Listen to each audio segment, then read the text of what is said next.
today is a little bit more like a diary entry, just sharing more of me with you guys. This video is going to focus more on my personal goals and well-being, some of the things that happened last year and the things I'm hoping to change next year. If you are looking for more of a business edition where I share more of my content creation and blogging goals and wins and the goals I didn't hit, then I do have that version of this video on my behind the scenes channel, Creating with Kea. So let's talk about like overall well-being this year, because I have been pretty happy, pretty content. I have felt really grounded. And I found it really strange to be in a good place when so many people aren't. And I've really struggled with a bit of guilt around that. I found it difficult to share things with others, whether that's sharing good things or bad things, because I feel like my bad things aren't like that bad in the grand scheme of the world. But funny enough, when I look back on 2021, I almost forget that I dealt with anxiety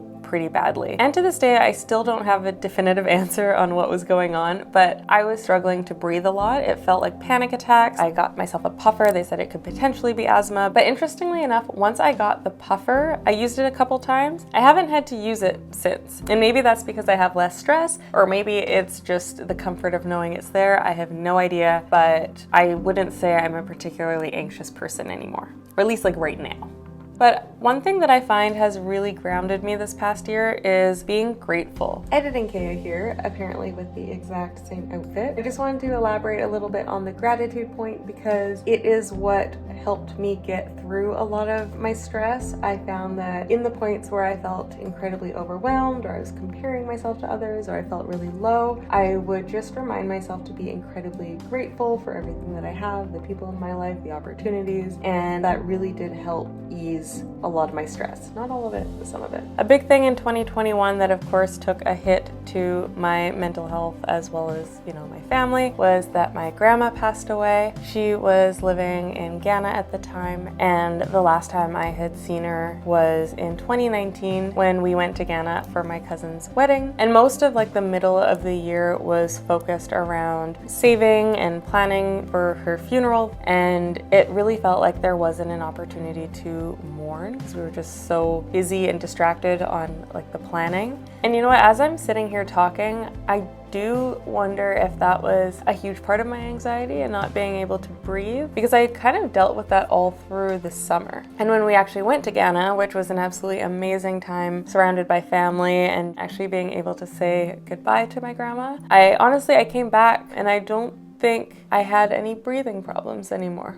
I think that I was operating as though I was fine, maybe even blowing off being stressed and tired as simply being from balancing content creating and my full-time job when literally my family was going through this loss. I didn't really realize that until now. Interesting what this does to you. When it comes to more of my physical well-being in 2021, I was all over the place. I started the year off super strong. I was going to the gym semi-regularly thanks to a partnership I had with Planet Fitness. I have always been the type of person that doesn't like to just work out on my own. I need to go somewhere, I need to go to class, I need people to go with me. So having that partnership was amazing because it really motivated me and sort of forced me to stay physically active. And when that ended, probably around March, April, everything fizzled out for me. There was this short period of time where I don't know who I was. I was waking up at like 5 a.m., 5:30 for several weeks in a row, and I would wake up, have a water, breakfast, coffee, work out, I would stretch, do some business emails, and then go to work. And that was probably the only other little blip of 2021 where I was physically active. And I actually felt really good when I was waking up early. It was really hard the first week, I think, but then I built up the habit. But just as I slowly built up the habit, I slowly lost it. Some of the more positive things, I took care of my skin more, although I took care of my hair less. We'll get to that in a sec. Despite COVID, we actually got up to a lot of adventures. We explored more of our city and province, which was really cool and something I want to continue to do. But again, what I'm remembering right now is that like summer was so beautiful and had all these amazing highs, but it was also when like my breathing issues were at its worst. I don't know. We also got to do some other local adventures that were really tied to content creation, which was cool. We got to go to a goat farm. We went to a flower festival, and I got to practice playing with my lenses a bit more. And then if we talk about adventures a little bit further from home, of course we went to Ghana, and of course we were there for family and mourning, but it was also just such a great time to connect. That was only our second time there, and we just had a lot more freedom this time. We explored a lot more, and it was just a really impactful experience, and it made us want to go back again and again, and even had us considering moving there. Then, this one ties into content creation, of course. We went to Abu Dhabi and Dubai, and I'm still mind blown over that. And the team that we went with was just so fun, and it was just a cool way to get away. I know it's a privilege, but I forgot how much traveling feeds my soul, and just seeing new places, new cultures, new sights, new people, new experiences. I really hope that the world can get to a place that people can travel again, because I think we have this whole new generation of kids, or not kids, but young adults that would be in the years that they're going out and exploring in the world and gaining insight and empathy and a deeper understanding to how people live outside of their own existence, and now aren't able to have those experiences. And I really do wonder what the implications of that are in the world. I don't know, let me know what you think on that one. So a couple just rapid fire goals that I did not hit this year. I didn't get my driver's license. It has been on my New Year's resolution list, I think 3 years in a row. I have my learners, but it expired and I renewed it, and it expired and then I renewed it. So another goal that I had for this year and did not hit was cooking once a week. I don't really enjoy cooking. My husband does all the cooking in the house, for which I am very grateful. How many times do you think I cooked this past year? 3.